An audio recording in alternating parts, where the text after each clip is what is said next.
नमस्कार। सरकारी सेवाओं की बात हरियाणा मंच के साथ में आपका स्वागत है।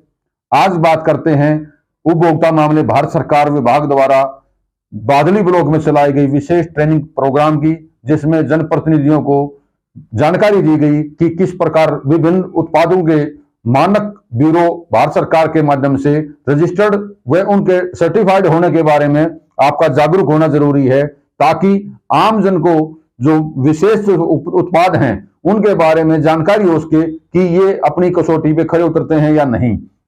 इसको लेके डॉक्टर तुलिका ने विशेष तौर पर जानकारी दी और उन्होंने बताया कि किस प्रकार विभिन्न उत्पादों को मानक ब्यूरो के अनुसार स्टैंडर्ड के आधार पर फिट बैठना जरूरी है, और उसके लिए उपभोक्ता मामले भारत सरकार विभाग बड़े पैमाने पे विभिन्न उत्पादों की जांच समय समय पे करता रहता है। वही स्टैंडर्ड बनाए रखने के लिए मानक ब्यूरो भारत सरकार द्वारा जो उत्पाद विभिन्न कंपनियों द्वारा तैयार किए जाते हैं उनको विशेष जांच के बाद ही बाजार में उतारा जा सकता है, और समय समय पर उनकी शुद्धता व गुणवत्ता की जांच मानक ब्यूरो भारत सरकार द्वारा की जाती रहती है। और इस मामले में जो अहम कड़ी का काम करता है वो उपभोक्ता मामले भारत सरकार विभाग करता है।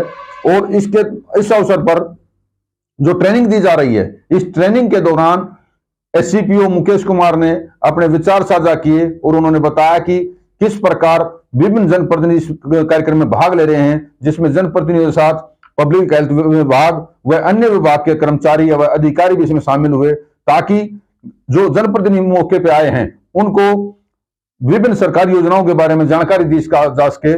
मुख्य रूप से इस अवसर पर जन स्वास्थ्य अभियंत्रण विभाग के तहत WSSO की BRC मीनू वत्स द्वारा भी पानी को लेके, जल जीवन मिशन को लेके विभिन्न जानकारियां दी गई, ताकि जनप्रतिनिधियों को जल जीवन मिशन व उस भारत सरकार व हरियाणा सरकार की जल जीवन मिशन से जुड़ी हुई विभिन्न योजनाओं, उसकी गतिविधियों के बारे में जानकारी दी जा सके।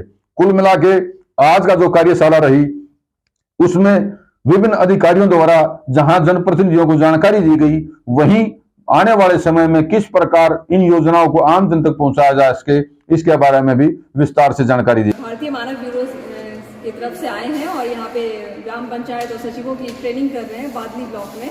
हमारा जो उद्देश्य है वो भारतीय मानक ब्यूरो के बारे में बताना, उनके जो द्वारा प्रमाणित उत्पाद हैं उनको खरीदने के लिए हम ग्रामीण क्षेत्रों में लोगों को जागरूकता का कार्यक्रम कर रहे हैं, और सारे डिस्ट्रिक्ट और ब्लॉक में हमें ये कार्यक्रम करना है। आज हमारा यहाँ प्रोग्राम बादली डिस्ट्रिक्ट में था। यहाँ पे हमने BIS केयर ऐप के बारे में बताया, HUID गोल्ड खरीदने के बारे में बताया कि वो कौन से उत्पाद सही तरीके से खरीद सकते हैं। वो BIS केयर ऐप में जाके उत्पाद के IS नंबर से उनकी डिटेलिंग जान सकते हैं, और किसी भी तरह के अपने जीवन में प्रयोग होने वाली चीज़ों के IS मार्क प्रमाणित उत्पाद हैं उनको अपने जीवन में उपयोग करने के लिए हम उन्हें प्रेरित करेंगे और उन्हें बताएंगे कि BIS मानक द्वारा उत्पादित जो उत्पाद हैं वही अपने जीवन में यूज करें, जिससे उनके जीवन में गुणवत्ता आएगी और ग्रामीण क्षेत्रों में लोगों में जागरूकता आएगी कि ये हम इन्हीं उत्पादों का प्रयोग अपने जीवन में करें। हमेशा याद रखिएगा कि भारत में, पूरे भारत में यही एक संस्था है भारत सरकार की जो अप्रूव करती है चीज़ों को। और एक जैसे फ्रूटी वगैरह में आप देखेंगे FASSI होता है, वो ministry of health and family का है, वो भी भारत सरकार की वो भी फ्रूटी हो गया। और जितने भी बच्चों के दूध वाले नूडल्स जैसे बैड लगा था, याद है ना, फैक्ट्री में गए थे और अप्रूव था, सब कुछ ठीक था, कंप्लेन किया था, 10 लोगों का 20 लोगों का कंप्लेन था मैक्सिमम। एक साल मतलब 1 महीने के अंदर इतने कंप्लेन थे कि वहाँ पे बहुत बड़े पैमाने पे सारे, ये नहीं कि सिर्फ हरियाणा में, पूरे दिल्ली भारतवर्ष में जितने फैक्ट्री लगाई, आप चाहते हैं कि आपका माल अच्छे से बिके और आप उसकी गारंटी भी दे पाए। क्या ऐसा पॉसिबल है कि आपने प्रोडक्ट जो अपनी फैक्ट्री में बनाया उसका मार्केट में लॉन्च कर दिया, क्या वो बिक जाएगा? अगर आप कहीं ना कहीं दुकान में सोचेगा कि बिजली का जो पाइप मेरी फिटिंग कंप्लीट हो चुकी है, इसकी क्या गारंटी है जो आपकी पाइप 15 साल चलेगी, 10 साल चलेगी, 2 साल चलेगी, 6 महीने चलेगी? आप गारंटी कैसे देंगे? वहां जब गारंटी की बात आती है तब आप यहाँ BIS का लोग आ जाता है। BIS क्या करता है? आपने अपना लेदर शूज बनाया या आपने प्लास्टिक की पाइप बनाई या कोई भी ऐसा product, bureau of Indian standard में आपने सैंपल भेजा, अगर आपका वहां सैंपल पास होता है, उस सैंपल के पास होने के बाद आपको BIS का नंबर दिया जाता है। रजिस्ट्रेशन नंबर आपको ये ऑफिस में हम देख के भी जाएंगे, चाहे वो पानी की बोतल है, फ्रिज खरीदो, कुछ भी खरीदो, तो ISI या BIS के बाद एक नंबर ईयर दिया होता है, यानी कि जब वो प्रोडक्ट बना है उसका रजिस्ट्रेशन हुआ है, वो ईयर उसको इंगित करता है, उसको शो करता है कि वो ईयर उस ईयर में आपका नंबर। उसके बाद एक नंबर है, जैसे यहाँ एक 455 2015 ये इसका नंबर है। तो ये जो इसका रजिस्ट्रेशन नंबर है 455 है इस प्रोडक्ट का, और 2015 में इसको रजिस्ट्रेशन मिला है, यानी इसका सैंपल 2015 में पास हुआ।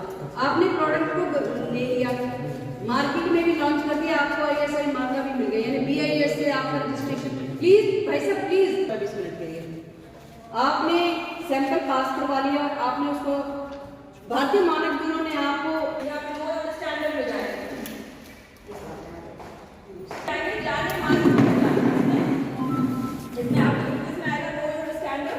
उसमें ISI मार्क डालेंगे, उसमें सब प्रोडक्ट का IS नंबर होता है। अगर वो ब्यूरो ऑफ इंडियन स्टैंडर्ड से अप्रूव्ड है तो उसमें IS नंबर होगा।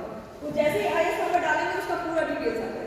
सैनिटरी बाथरूम अगर टाइल्स का आता है, टाइल्स खरीदने जा रहे हैं, आप उनसे बोलेंगे दिखा देता है उसमें, लेकिन आप पूछेंगे कि आपका IS नंबर क्या है, आप उसको नहीं ले सकते हैं, आप वहाँ से जा सकते हैं।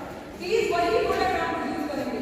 मतलब ये भारत सरकार का एक अभी में भारतीय मानक ब्यूरो द्वारा एक कार्यशाला का आयोजन किया गया, जिसमें अपने खाद्य पूर्ति जो भी सामान है वो IS मार्का लेके खरीदें, और उसमें जो भी है वो अपना अच्छी तरह करें।